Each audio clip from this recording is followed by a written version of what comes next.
Excellencies, नमस्कार।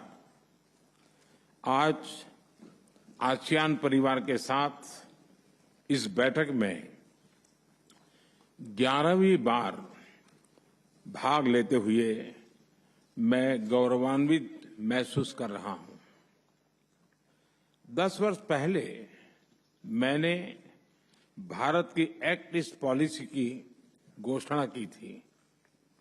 पिछले एक दशक में इस नीति ने भारत और आसियान देशों के ऐतिहासिक संबंधों को नई ऊर्जा, दिशा और गति दी है। आसियान सेंट्रलिटी को प्रमुखता देते हुए 2019 में हमने Indo Pacific ocean initiative launch किया था। ये ASEAN outlook on Indo Pacific को कॉम्प्लीमेंट करता है। पिछले वर्ष क्षेत्रीय सुरक्षा और स्थिरता के लिए मैरीटाइम एक्सरसाइज की शुरुआत की गई है। पिछले 10 वर्षों में आसियान क्षेत्र के साथ हमारा व्यापार लगभग 2 गुना होकर $130 बिलियन से अधिक हो गया है। आज 7 आसियान देशों के साथ भारत ने डायरेक्ट फ्लाइट कनेक्टिविटी है और शीघ्र ही ब्रुनेई के साथ भी सीधी उड़ानें शुरू होगी। तिमोर लेस्ते में हमने नया दूतावास खोला है। आसियान क्षेत्र में सिंगापुर पहला देश था जिसके साथ हमने फिनटेक कनेक्टिविटी स्थापित की और अब ये सफलता अन्य देशों में भी दोहराई जा रही है। पीपल सेंट्रिक अप्रोच हमारी डेवलपमेंट पार्टनरशिप का आधार है। 300 से अधिक आसियान छात्रों को नालंदा यूनिवर्सिटी में स्कॉलरशिप का लाभ मिला है। नेटवर्क ऑफ यूनिवर्सिटीज लॉन्च किया गया है। लाओ, कंबोडिया, वियतनाम, म्यांमार, इंडोनेशिया में साझी विरासत और धरोहर के संरक्षण के लिए काम किया गया है। कोविड महामारी हो या फिर प्राकृतिक आपदा, मानवीय दायित्व उठाते हुए हमने एक दूसरे को सहायता दी है।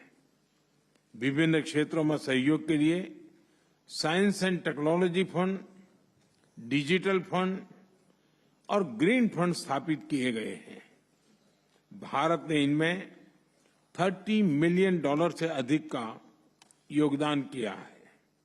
परिणाम स्वरूप आज हमारा सहयोग अंडर वाटर से लेकर स्पेस तक फैला है। यानी पिछले दशक में हमारी भागीदारी हर प्रकार से व्यापक हुई है और ये प्रसन्नता का विषय है कि 2022 में हमने इसे कॉम्प्रिहेंसिव स्ट्रेटेजिक पार्टनरशिप का दर्जा दिया था। साथियों, हम एक दूसरे के पड़ोसी हैं, ग्लोबल साउथ के साथी सदस्य हैं और विश्व में तेज गति से ग्रो करने वाला क्षेत्र है।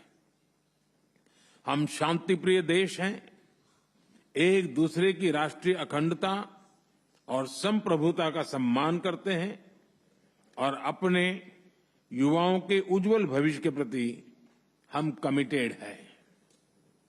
मेरा मानना है कि 21वीं सदी एशियन सेंचुरी भारत और आसियान देशों की सेंचुरी है।